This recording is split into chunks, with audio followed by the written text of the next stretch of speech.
Right. So welcome. I'll give it a couple of seconds to hopefully for all the Facebook um, technical bits to work. And right, I'm Yoni Ejo, and I'm really pleased to have another chat in the groups that I run. I'm an adopter and a social worker, and really pleased, an adoption coach. Really pleased to for you to join us. Please do say hi in the chat. It would be lovely to know that you're watching live, or if you're on the replay, just let us know that you've watched it. I have a great pleasure in introducing Dee Mills, who will tell you a little bit about herself and her background and what she does, if that's okay, Dee. Yeah, I'd love to. Okay, so I'm Dee, and we've adopted 3 times. So I've got varying ages at the moment, 2 in college and 1 at primary school. I've got 1 representing each attachment style. I've got a disorganized, an ambivalent, and an avoidant. So Wow. Sounds like that might keep you quite busy. Interesting um, combination as well, I would think. yeah, it is. I mean, the sibling relationships are quite tricky. And I was Yeah. just saying to Yoni before I came on that one of the biggest pieces of the puzzle for us has been finding the right schools that are sympathetic and Mm. trained. And my method for choosing schools at any level is probably completely different to the average parent. You know, I don't set much stock by Ofsted reports. I'll give them a look, Yeah. but you know, the standard tour that you get doesn't really cut it. I always go straight for the Senko, try and see Okay. the head, and Yeah. I just ask a very open question, you know, how have you found it having adopted children in your school? And then just see what they say. Mm. And if they say something bland like, "Well, you know, obviously we welcome all sorts," I think, "No, that's not what I'm Yeah. I'm Yeah. looking for. I want to see if your staff have got training in trauma and attachment." Um, I always ask them what they do with pupil premium plus money, because I found that Mm. the variety of uses is, you know, quite staggering, really. And if they say, "Oh, well, you Mm. can have free school dinners and, you know, you don't have to pay for school trips." No, that's not what I'm looking for either. No. And And a I lot of schools just don't understand not only what it's for, but why it's for, you know? yeah. Yeah, I've found I don't think I ever really understood what our two girls' pupil premium was spent on, because it just got sucked into the general The big coffers. pot. Yeah, Yeah. yeah. Yeah. I mean, I've had some schools say, um I mean, there's this big argument over, or confusion, I should say, over whether it is actually ring-fenced and what that means. And I had a school Mm. say to me that, well, actually, it does go in a central pot, but all our TAs are trauma and attachment trained right through the school. So you'll never meet one that's not. And at that school, I haven't had any problems in that regard. So Okay. for that school, I was quite happy. I thought that was a valid use of it. Mm. Um, Mm. but at other schools, they will say, well, you know, if you need to go off site to do animal therapy on a Wednesday afternoon, then we'll use Pupil Premium Plus for that. So, you know, that's a completely different take on it, but also valid. Mm. As long as they're Yeah. doing something with it and can explain to you, you know, the Mm. rationale behind how they spend it. Mm. Um, And pupil premiums, I understand, being extended to um, young people on under SGOs as well, which is yes, interesting. It's a bit wider than it yeah, used to be, so that's beneficial, I'm sure. yeah, So you were yeah, saying you've had a lot of contact with a lot of different schools. yeah, about 15 Oh. between the 3 children. Um, and that's mainstream and special. We had 1 come out of mainstream in year 1 and go through several special schools, because I found even that, you know, I thought that coming out of mainstream, where the problems were obvious, and Mm. going into the special school system would kind of fix everything. But actually it took quite a while to find what kind of special school, because obviously, you know, they're not all one kind. And she had some ASD presentation, but an ASD school didn't work because it was, you know, more attachment.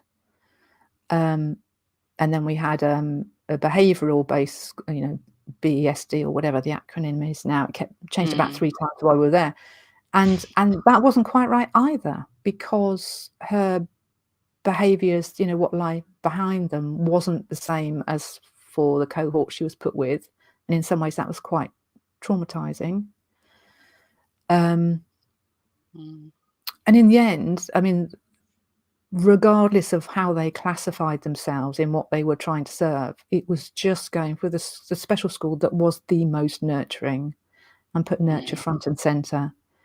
Because if they've got that piece right and they're very open to listening to parents, I mean, it's always about the communication, really. If a school looks good but they're not going to listen to you, you know, your child is never going to quite fit. You know, even if they think they've seen quite a few adopted children, you know, they're not all the same. Just in the same way that, you know, saying goes, if you've met one child on the spectrum, you've just met one child on the spectrum, you know. And it's the same with attachment. Although it's always very good to know that they've got some history of dealing with adopted children. And now in all the schools that I'm involved with, I always ask the Senko if they would, you know, be open to giving my contact details to other adopters at the school. Then they have the choice of contacting me if they'd like to. So then we can form a kind of group, and that might just be a WhatsApp group, you know. But I find it's a great strength to be able to compare notes, and then, you know, if common themes come up, you can go to the school and say, you know, we've noticed this. Could we talk about this? Or, you know, maybe there's some training opportunities.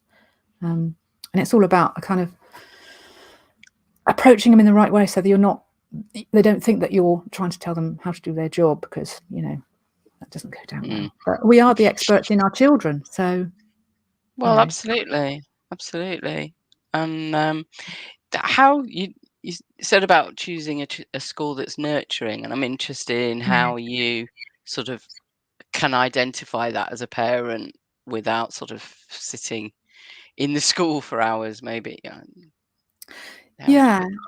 I mean, I suppose if I start talking about, you know, issues that my child might have, and would they be prepared to make a certain adjustment, and they're usually only minor things, you know. You can normally get a vibe from the Senko that that's not something they would consider, or that that's something that will be perfectly within the norm of what they do. I mean, really simple things like, can the child have a discrete card that they can show to the teacher if they want to leave the classroom, rather than doing what a lot of children would do, in kind of make a disruption to the class in order to get sent out, because that's the only way they can figure out to do it. And my son, it's really interesting. He's a bit older now, but he can reflect back on his school experience and say, yeah, I know that's what I used to do, but, you know, it's quite clever, really, because it worked, didn't it? It got me out of the classroom. Right. Just when sensory overload meant that he needed some time out.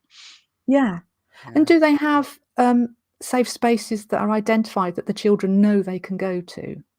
And break times are usually really difficult because of, you know, friendships and things. And are they prepared to have someone organising playground games that children can opt in and out of, you know, depending on their need? Is there something that they can do? Is there someone they can go and talk to? And each school should have someone identified as the kind of point person for looked after children, adopted children, and how active are they? You know, because sometimes I just think it gets foisted around different members of staff and they're not really invested in it. So just asking who that is and if they can give you some examples of adjustments that they've made, you know. And if that sounds like if you're asking for the moon, then that's probably not the right school, you know. Yeah, Mm. yeah. I think our children, adopted children, children from, care experienced or traumatic histories, they need to be seen as where they are, rather Mm. than trying to fit them into a mold, Yeah, and just be one of many other young people in the school. And that's yeah, not giving them special treatment, but it is recognizing every individual yeah. child has individual needs, I guess. And I know, from my working with children in care in schools, some, like you say, some schools are really nurturing and really Mm. understanding and do everything they can to keep that child learning, and other schools really struggle with a Yeah, child who is just responding to trauma, and they're yeah. not deliberately being No, defiant or being rude or whatever it is. They're just yeah, trying to work through how their feelings yeah. present themselves.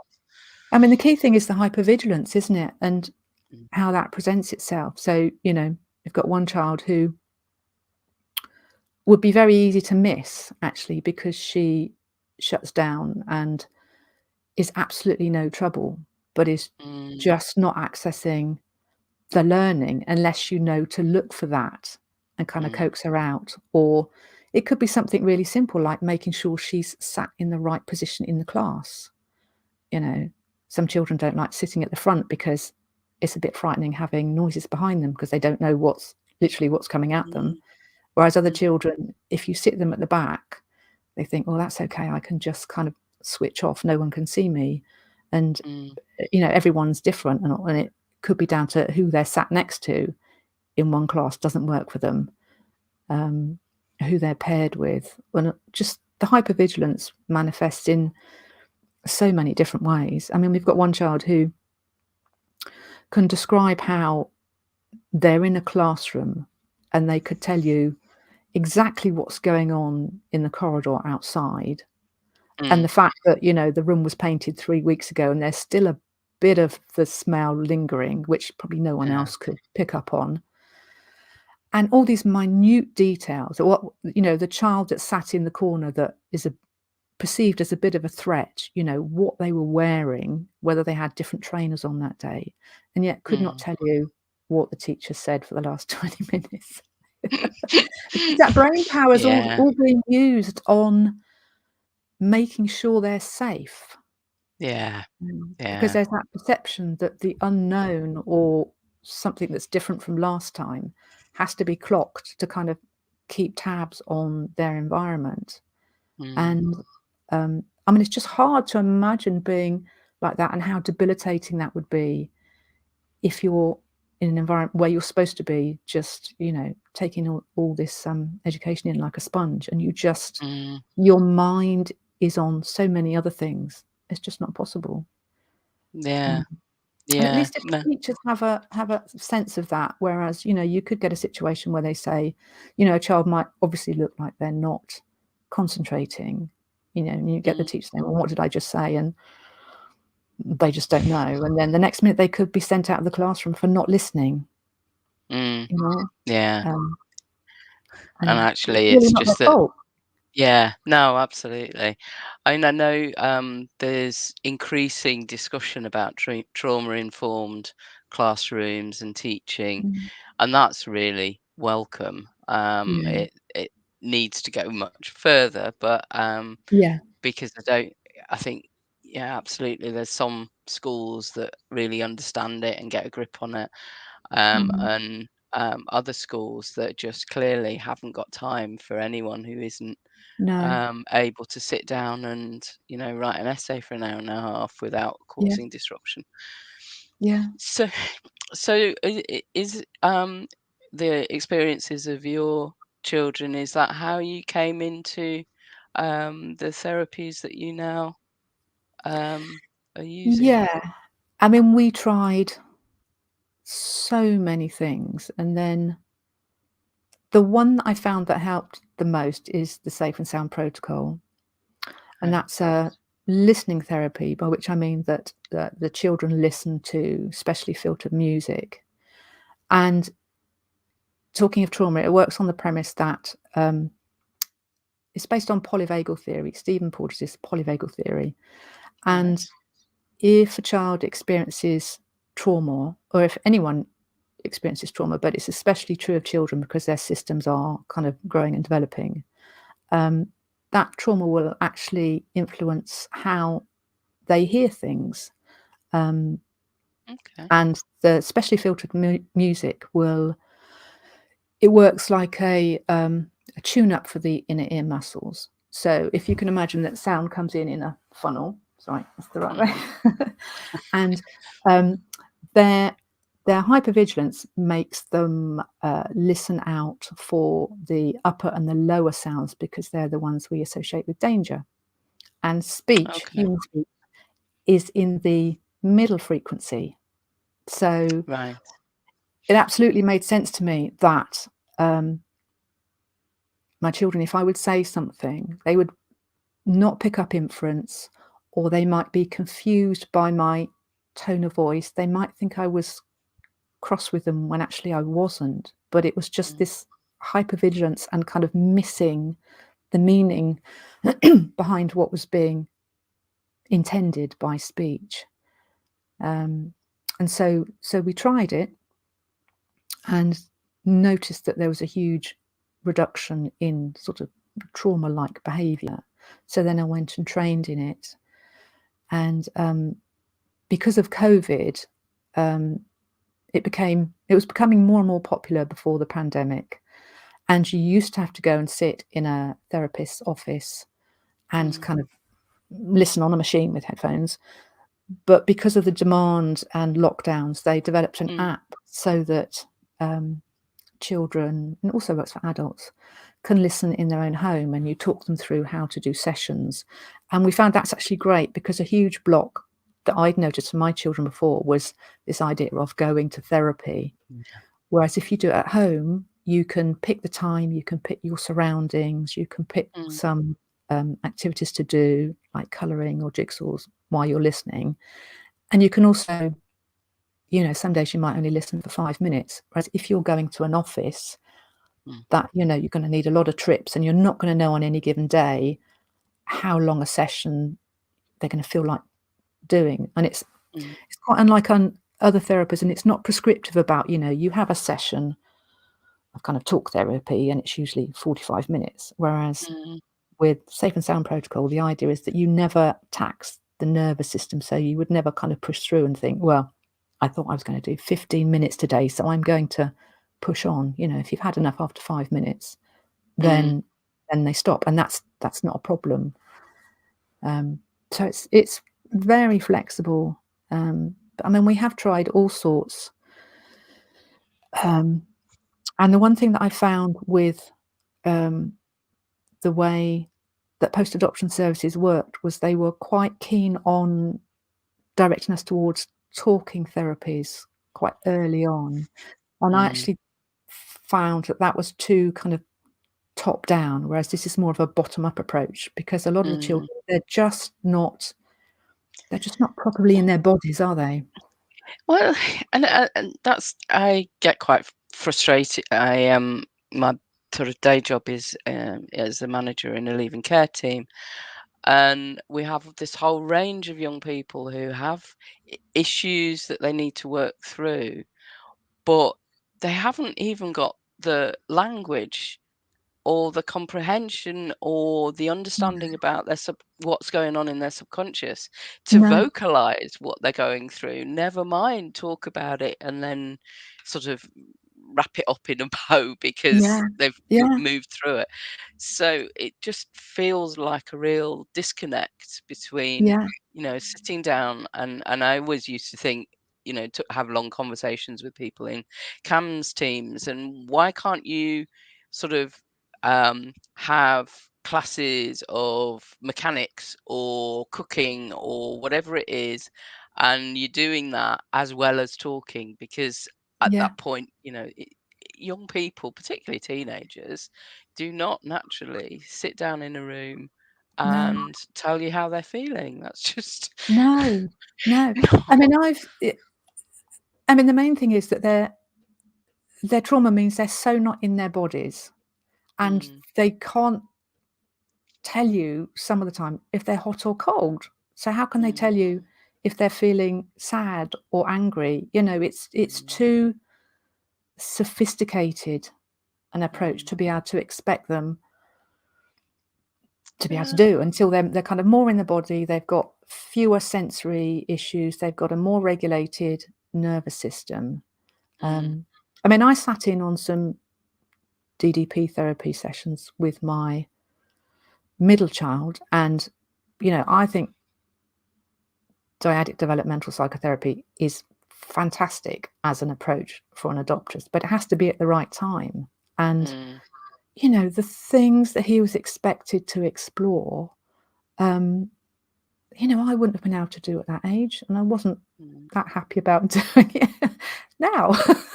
Yeah. If I had been in the hot seat, Mm, so I just think it's unrealistic, and I think the problem is where funding is more freely available tends to be where people are persuaded to go, and mm, it needs to be a much more kind of bottom up approach of what are the fundamentals. Is this child aware of where their edges are? mm, um, you know can we get some OT, um, and things like in the classrooms. A question I would ask schools is if well, my children have had sensory issues, and would it be okay for them to pause in a lesson and do some, proprioceptive work? And things like that can be really, I mean, little adjustments can be really simple, like the teacher looking out for if they're getting a bit ants in their pants and sort of saying, could you take this pile of books to Mrs. Sharp down the corridor or something, mm, and movement breaks, and um, children knowing that they can kind of sit on their hands and push down into the chair or put their palms together, and these little tips and tricks which if the teachers are in on, they mm, can suggest to them, because the children don't always remember. So it's really handy for them to have like a little menu of hacks that they can do in the class that the other children aren't necessarily aware is a thing, mm, but mm. it can make a difference to whether they can settle and just be in their bodies, which will help them concentrate. Because I mean, it's crazy how long they're expected to sit still. And one of the schools wasn't like this when we joined, but during the time one of my children was there, they changed to having 100-minute lessons. Mm. Wow. And I mean, you wouldn't, if I was thinking as an adult, if you went to a conference, you've always got your coffee breaks and your Yeah. comfort breaks. You wouldn't expect an adult going to learn something to sit still for 100 minutes, and yet they were expected to do No. it day in, day out. It was really difficult. And it, I mean, it certainly feels to me, the more I learn about, neurology and how our brain works and the diversity of people's experience, all of us, so many of our structures, so many of our organizations, schools, so, social care, just don't take it all into consideration. No, And you think, no. how can we design a service that takes no account of the way that people learn, the way that people Mm, concentrate, the way that yeah, children understand things, and for me working in an organization that is designed to care for children who have experienced trauma, and yet we very rarely talk, I mean, talk about trauma in my professional life. mm, I very rarely talked about it until recently, and that's mm, part of the reason I talk about it is because I'm bringing it up. It's not coming from, yeah, look, and then you find that other people have those interests as well. But yeah. it's staggering, really. No, Um, and you're right. It's a very recent thing. This idea of trauma and developmental trauma, which I mean isn't officially recognised still, is it? I don't think it's in the kind of whatever the diagnostic manual is. I mean, it's a term I use all the time, and then I kind of mm, qualify mm, what I feel it is, but it's not something that you can go and have diagnosed, is it? It's just something that you have to talk about in the context of what their early start was. mm, And the talk about trauma, and I noticed a real difference from when we initially adopted. mm, The talk was all about attachment, mm, and then slowly, uh, it changed to attachment and trauma. mm, But I do think we're years behind America, mm. and it's going to take a Yeah. long time before it becomes kind of commonplace. Um, and it varies Mm, hugely from school to school how much they know about it, which is why I always ask about training, and then I also ask, where they've trained. Because sitting in a seminar for half an hour on an inset day yeah. doesn't full training make. So No, absolutely. they might have ticked their box, but they haven't ticked my box. So mm, So have you mm. found Safe and Sound protocol has helped your children and other children? Yeah, How does it how does it work, I suppose? And I know you said that they listen to it in short bursts, but yes, is there is it a long course or no. I mean, it's very much titrated to what the child can tolerate, really. You need them to be really comfortable, and you need them to enjoy the session, so it's not something that they resist. mm, Um, I mean, it kind of helps with self-regulation. It's if you think about what they missed in their early years, it was that reciprocal, birth mum or carer's voice, um, reflecting back, doing all the baby talk.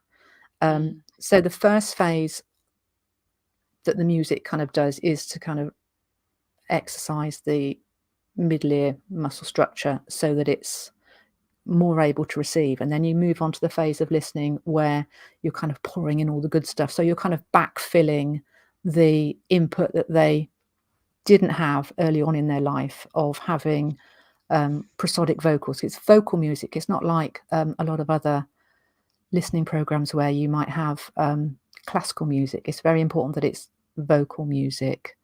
mm, Um, and often what I've seen is that children who have tried to do other kind of more cerebral therapies like talking therapy or basic counselling or talking about their feelings, if they do Safe and Sound protocol first and then revisit, the parents really notice that they're somehow ready to do it. right, Whereas before it was just kind of sliding off the sides and not having any impact at all. mm, So it seems to be a very fundamental thing about kind of opening up their ability to receive information and therefore to communicate. So, mm, it can help in class, and you have teachers saying that suddenly they seem to get it, and they not only can sit still, but they can take in the information, and it can stick. Um, so, yeah, mm, I mean, I've been really surprised at the results, and it sounds surprising, but the total amount in the core program is 5 hours, which doesn't sound like a lot. wow, 5 hours of right, music. So that right, gets split up between however many sessions they need, mm, um, and if they need a break, we're always monitoring what the nervous system is doing, and whether, they need to take some time out. And what we do is we do an autonomic nervous system screener at the start, which is a questionnaire sort of divided into 5 sections about behavior and communication and sensory issues. And so you kind of do a very strict grading of, how they are for many, many aspects. And then you do the listening, and then you can wait the effects can still be felt or be developing up to 8 weeks after you stop listening. And at that point, Okay. you do the screening again, so you can have like a before and after comparison.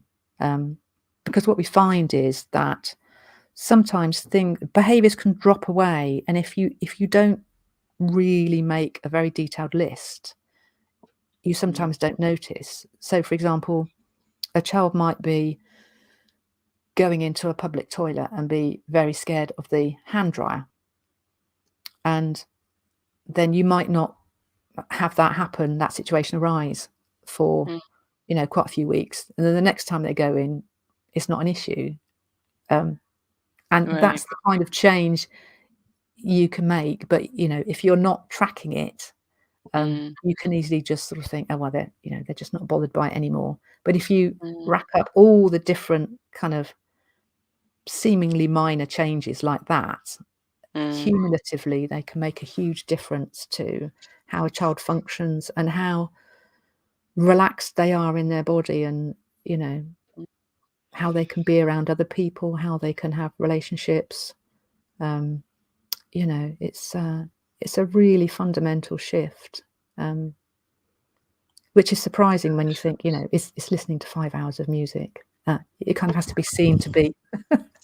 It does. Really. It does sound, and I sometimes, think about some of the we said that Keely and I do relationship-based play, and we talk about child-led play, and that 20 minutes 2 or 3 times a week can be really transformational. And you do think sometimes, can it How really is have that that much possible? effect? How is it possible? But Yeah. actually, you can, and so I can fully believe that. And I suppose I'm getting a sense almost like it's dialing down the interference almost, Yes. Yes. in the child's sort of reactions to external stimuli and to themselves, so that Yeah. then they can almost hear things that previously Yeah. they couldn't hear because of the interference, Yeah. because of that. So Yeah. I mean, it sounds fascinating. And do are adopters able to get sort of this support through adoption um, funding sort of Not arrangements, or is it not something as far as at I the moment? know. I mean, Mm, people come to me privately, although I will say it's not a okay. fantastically expensive intervention. Mm, And I would almost think, I mean, someone approached me the other week about it. And the problem with going with the Adoption Support Fund is that I'd have to attend so many meetings that it would kind of, I'd either have to do that for free or put the price up, and it would be, mm, it wouldn't be as cost effective. And also because it would be such a small proportion of the annual allowance. I don't know how mm. it works for other people, but we have a thing here that you can only do one thing at once. And Okay. I mean, I would suggest that they only do that and nothing else, because you want to see what the effects are. And it doesn't Mm, take that long anyway. mm, But in terms of funding, it means that you would have to apply for one thing, and then you'd have to be approved for that and get that funding. And then when you mm. want to do the next thing, you then have to go through the whole thing again. Right. You kind of can't apply for two and then say, well, I'm still not up to my limit, so I'll do safe and sound protocol now, and then Mm, in 6 months' time or 4 months' time, I'll do the other. So it mm, kind of, because it's such a small amount compared to if someone's going for something else where they'd be going regularly each week for however many months, mm. it would make more sense to use their effort applying for the Adoption Right. Support Fund to do Sure. that, rather than Right. risk. Because with the delays, I mean, you might risk Mm, your annual allocation if there were, mm. you know, Yeah, um, that's true. which So, is the wrong thing to say, because it's just, the system is a bit broken, and yeah, you yeah. have to be realistic. And I wouldn't want to lead anyone on by saying, "Oh, yeah, I think you can." get it funded on the Adoption Support Fund. Okay. It may be possible I know people interpret the guidelines differently in different places, and there might be other parts of the country where you can apply for two things and have Right. one Okay. with a break in between, but that's not how I've seen it Right. locally for me. So that's And I'm seeing on your website that you do rhythmic movement training as well. How does that work? I know you'd said earlier that that's difficult under current it COVID is. restrictions. I mean, yes, and things are kind of heating up locally. We've had school closures and things, but basically it's based on the idea that when we're born, we go through a kind of set blueprint of movements in order to move up to the next developmental stage. So if you ever watch babies, you can kind of see patterns of the way they move. And for example, if they're getting prepared to crawl, you'll often see them kind of rocking backwards and forwards for quite a while before they get themselves up. And if and we kind of need to go through those stages in order to feel comfortable in our bodies and to be able to do all the kind of, again, it's that building from the bottom up, to be able to do all the kind of cognitive skills that we need to be able to engage with at school. So if there's any interruptions, which, trauma will do that, stress during pregnancy will do that, because there are even movements that are going on in the womb.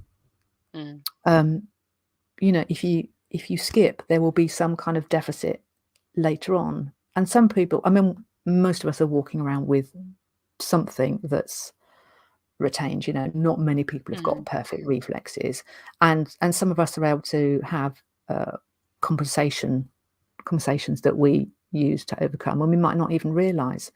But for adopted children, obviously, on top of everything else, it can really contribute to not feeling in control of their bodies, having movements that are interrupting how they're developing, and can often lead to behavioural problems. So a typical one would be, I noticed with my son that there are certain reflexes that kind of unify the top and the bottom of your body, and so he could either sit with his elbows out and his feet straight, or if his legs were bent, then his arms had to be out. So he could, he couldn't. But if you're sitting at a table with your knees bent and you go to write, then he would want to have his arms straight. So you couldn't sort of coordinate the two, and that's just a very simple. Another one would be, this is quite a strange one. Quite a few adults, when they come to do their driving test, if one of their neck reflexes isn't quite right, they'll be driving along, and if they see someone and they look, someone walking along the pavement that they know, and they look round, they're unable to stop their arm from kind of steering that way. So, and it's just because the movement can't be isolated from another movement in the body. Whereas if they'd gone through the right developmental stages, then they would be able to have control over one without it affecting another limb moving in a way that you didn't actually want it to. I mean, you often hear mum say quite proudly, "Oh, Johnny skipped the crawling phase and went straight to walking." And actually, that's not great, because there are reasons why we need to crawl. Because that's one of the building blocks to get to the next developmental stage. So, okay, that's fascinating. And again, that's a totally bottom-up approach, which we lack. Yeah, and you certainly can see that when you work with children, that sometimes there are those basic building blocks that they need to sort of almost go back and fill back in, because they missed And the just not being able opportunity to for sit whatever comfortably reason. in a chair. I mean, how often are they, the children with ants in their pants, and they can't sit back in a chair because their lower back, if it's in contact with something that's not comfortable, but then they can't sit up straight, and they end up. I mean, how often do you see children sort of like this when they're writing, and they Yeah. can't cross the midline. So actually writing a sentence where you start from one side and you go across Mm. without sort of it Mm. is really difficult, and they get criticised for their handwriting Mm. and things like being able to switch focus from the blackboard or the whiteboard now, or I suppose the computer screen, Mm. to what they're writing. It can be incredibly difficult, Mm. and it's something Mm. that is not perhaps obvious to a teacher unless they know what they're looking for. They just think that so the child will just disengage, and they just think, Yeah. well, the child's not interested, and Yeah. the child will Must come out be with all sorts of difficult. behaviours to cover the fact that Mm. somehow, I mean, they might not even have any perception of what it is that they can't do. They just know that they can't do stuff, and they think Mm. they're And other people too good. can. Yeah, Yeah. Yeah. yeah. I mean, sometimes it can be incredibly subtle, but, if you just walk around a classroom and observe the different way children are sitting, you can get clues, and there's always gonna be the Mm. child with the head on the table, and Yeah. they're kind of floppy, and there's nothing that would be picked up kind of in the normal routine of things to say, "Oh, Mm. well, that's what you need to do is that." Mm. 'Cause it's not that well known a Mm. discipline. So, again, they just slip through the net, Yeah. and it's Yeah. all put down to behavior. And in fact, just some of these basic things are incredibly difficult for them and take up a lot of energy, kind of mental Yeah. and physical energy as well. I mean, it must be Yeah. just exhausting. Yeah. Um, Yeah, it's just not absolutely. appreciated. Mm. No, it's not. It's not. And like you say, people don't know what to look for, and so they just, No. lump it all in. The child's being difficult, or the child's Yeah. not listening, or Yeah. and they just can't concentrate and actually not seeing the greater picture. Dee, Yeah. that's been really fascinating. Thank you so much for your time. Um, Pleasure. if people watching this would like to ask questions, are you okay? Um, Absolutely. uh, people can maybe put it in the chat and we'll pass it on. Or also, how Yeah. can they connect with you if they want more information about the therapies that you provide, or just to Yeah, have a sure. chat and let you know how their Yeah. children Yeah. are experiencing this? So my website's, rippletherapies.co.uk, and I'm also on Instagram at rippletherapies. So they can email me, my email's on my website, or DM me on Instagram, and, happy to chat about anything. Oh, lovely. Thank you. And I'll put it in the chat in after the live as well. Lovely. Thank you so much. It's been Pleasure. really interesting. It's lovely to catch up with And you again. yeah, absolutely. And hopefully we will speak again soon. Lovely. So, Alright. take care and Take care. thanks for watching. Bye. Bye. Uh,